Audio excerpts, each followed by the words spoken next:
And what's left is the clarity of the situation we face. We live in a world that's upside down. We live in a world that is mad while masquerading as sanity. And I'll give you an example. It's a very topical one. We're sitting here, right? Or I'm standing. Of the inversion of this world.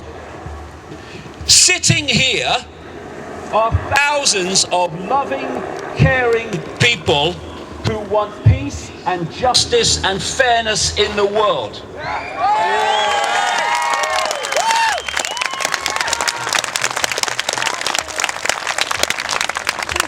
Over there is a hotel full of war criminals, parasites, etc. Bankers, need I say more? I think I pronounced it correctly.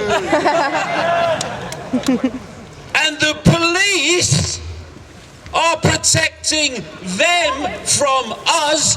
Police, you should be protecting us from them.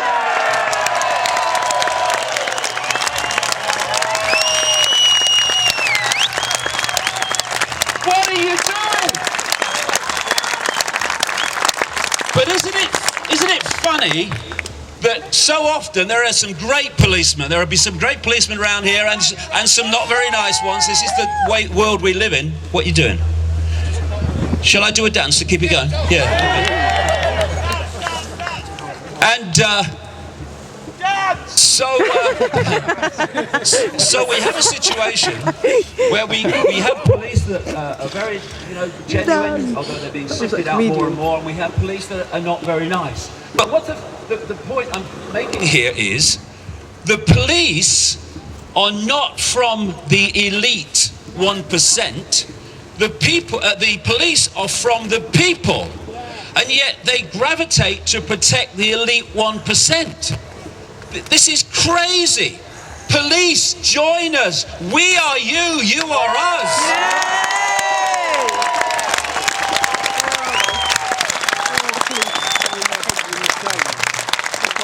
And I'll give you another fantastic inversion. Bombing cities of civilians to protect them from violence. And there's the mainstream, but oh no, it's the Arab Spring, they're fighting for their freedom. I'll tell you what the Arab Spring is in one single sentence. People with brown faces being played off against people with brown faces so that people with white faces can steal their land. Yes! That's what it's about. Yes!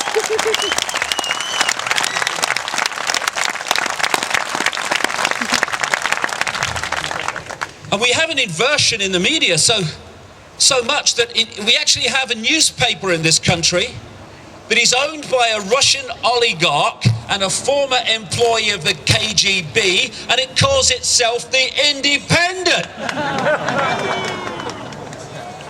The world is crazy and upside down. Most crazy.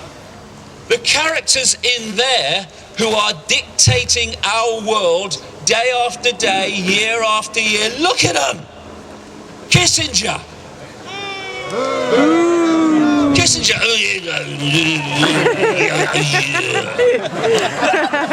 What did he say? I don't know, mate. I've no clue. I've never understood the word the bloody man said. It's a rheumatoid. And there's Rockefeller and all these people have been on. And then there's Mandelson. Mandelson. For people watching who are not from this country, Peter Lord Mandelson was the puppeteer of Tony Blair, known as the Prince of Darkness, not without bloody reason. He'll be in there tonight at dinner, Mandelson, rushing to finish his soup before it clots.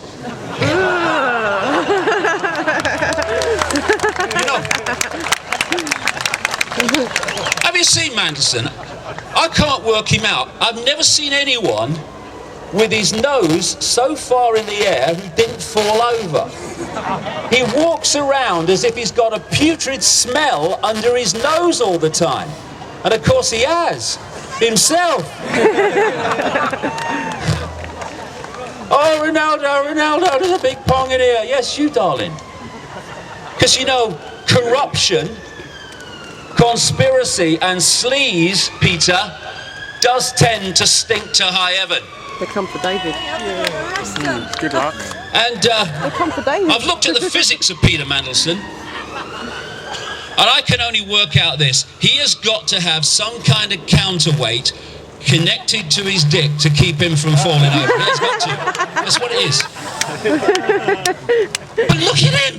Lord Mandelson is in that hotel helping to dictate our lives.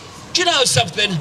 It's not that the tail is wagging the dog. It's not that the tail's wagging the elephant. The tail's wagging the planet in terms of the number of people who are doing it and the number of people having it done to them.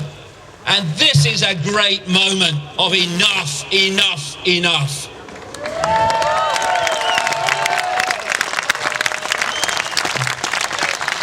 And I just want to put this thing into context, not least for the mainstream media, because what they do is they treat everything as a dot. If you treat everything as a dot, you don't see the picture. So let's put some dots together.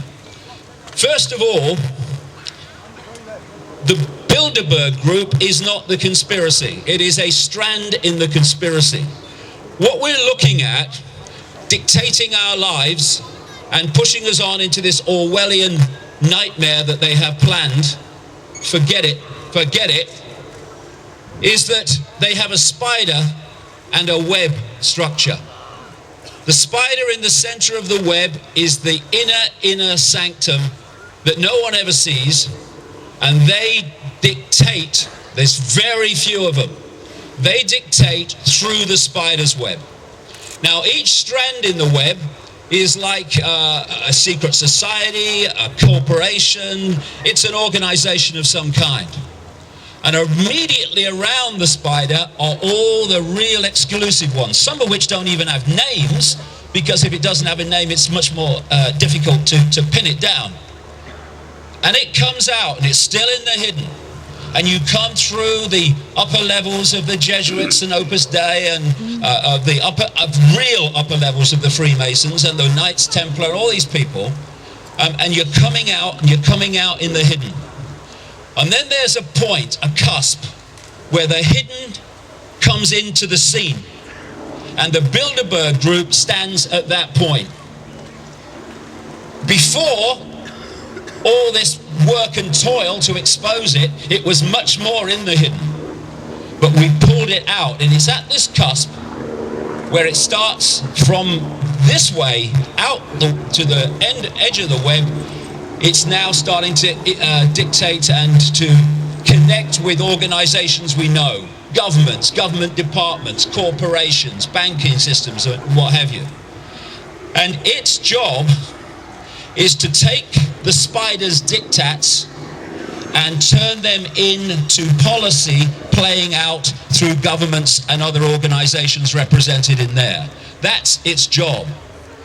And to understand the world, we need to understand two things. One, where do they want to take us? My battery's running out. And two, how do they want to take us there? Or how are they taking us there? If we know those three things, we become immediately streetwise on a level never close to before. And where they want to take us is into a world fascist, communist, same thing, different name, world fascist, communist dictatorship, which would make Orwell wince. And it would be based on an enormous centralization of power. This starts to answer so many things about the world. When you are a tiny few at the core and you want to control the many, you have to centralize decision making. The more diversified it is, the less control any central point is going to have over those decisions. So what we've seen is an incessant centralization of power in all areas of our lives, and after not very long and quite a way back now, It even got a name: globalization. Globalization is the centralization of power in every area of our lives. There's a man who actually has been given the title the father of globalization. His name is Peter Sutherland, and he's in there now. Peter Sutherland was the first head of the World Trade Organization, which was designed and set up by the Rockefellers and the Rothschilds to impose massive fines that force countries to open themselves to the merciless world market which they control. That's what globalization's about. We talk about free trade. Free trade? Oh, you must like free trade. It's free. Well, it's not. I'll tell you what free trade is. It's making your products for a few cents on the dollar for people in slum conditions, and then you take them across to the richer countries and you sell them for as much as you get.